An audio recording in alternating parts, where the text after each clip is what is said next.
Apabila di tanah yang diberikan Tuhan Allahmu kepadamu untuk menjadi milikmu, terdapat seorang yang mati terbunuh di padang, dengan tidak diketahui siapa yang membunuhnya, maka haruslah para tua-tuamu dan para hakimu keluar mengukur jarak ke kota-kota yang di sekeliling orang yang terbunuh itu. Kota yang ternyata paling dekat dengan tempat orang yang terbunuh itu. Para tua-tua kota itulah harus mengambil seekor lembu betina yang muda, yang belum pernah dipakai, yang belum pernah menghela dengan kuk. Para tua-tua kota itu haruslah membawa lembu muda itu ke suatu lembah yang selalu berair dan yang belum pernah dikerjakan atau ditaburi. Dan di sana di lembah itu, haruslah mereka mematahkan batang leher lembu muda itu. Imam-imam Bani Lewi haruslah tampil ke depan, sebab merekalah yang dipilih Tuhan Allahmu untuk melayani Dia dan untuk memberi berkat demi nama Tuhan. Menurut putusan merekalah, setiap perkara dan setiap hal luka melukai harus diselesaikan. Dan semua tua-tua dari kota yang paling dekat dengan tempat orang yang terbunuh itu haruslah membasuh tangannya di atas lembu muda yang batang lehernya dipatahkan di lembah itu. Dan mereka harus memberi pernyataan dengan mengatakan, tangan kami tidak mencurahkan darah ini, dan mata kami tidak melihatnya. Adakanlah pendamaian bagi umatmu Israel yang telah kau tebus itu, Tuhan. Dan janganlah timpakan darah orang yang tidak bersalah ke tengah-tengah umatmu Israel. Maka karena darah itu telah diadakan pendamaian bagi mereka.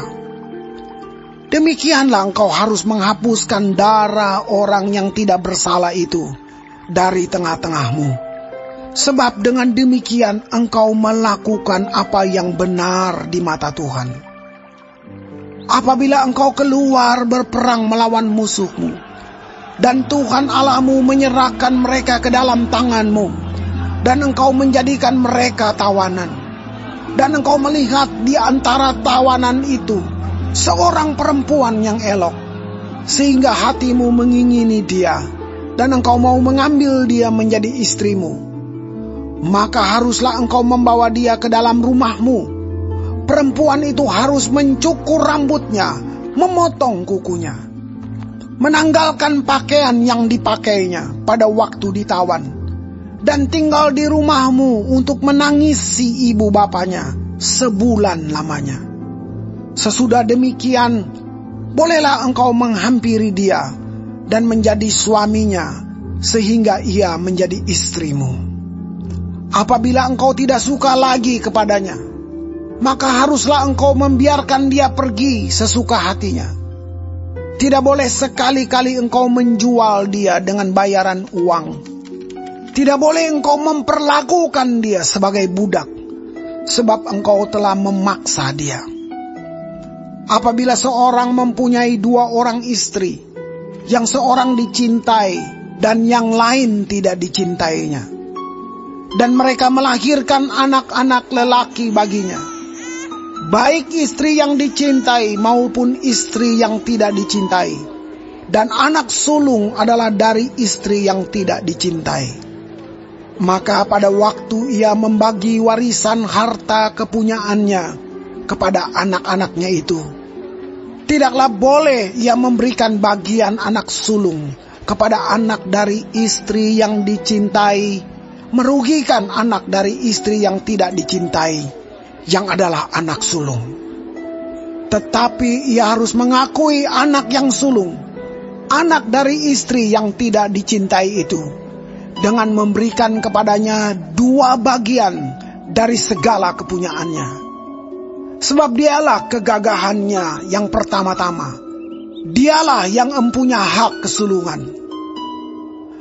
Apabila seseorang mempunyai anak laki-laki yang degil dan membangkang, yang tidak mau mendengarkan perkataan ayahnya dan ibunya, dan walaupun mereka menghajar dia, tidak juga ia mendengarkan mereka.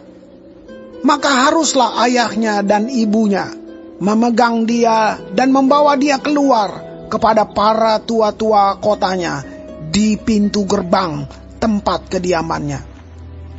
Dan harus berkata kepada para tua-tua kotanya, "Anak kami ini degil dan membangkang. Ia tidak mau mendengarkan perkataan kami. Ia seorang pelahap dan peminum." Maka haruslah semua orang sekotanya melempari anak itu dengan batu sehingga ia mati. Demikianlah harus kau hapuskan yang jahat itu dari tengah-tengahmu. Dan seluruh orang Israel akan mendengar dan menjadi takut. Apabila seseorang berbuat dosa yang sepadan dengan hukuman mati, lalu ia dihukum mati, kemudian kau gantung dia pada sebuah tiang, maka janganlah mayatnya dibiarkan semalam-malaman pada tiang itu. Tetapi haruslah engkau menguburkan dia pada hari itu juga. Sebab seorang yang digantung terkutuk oleh Allah. Janganlah engkau menajiskan tanah yang diberikan Tuhan Allahmu kepadamu menjadi milik pusakamu.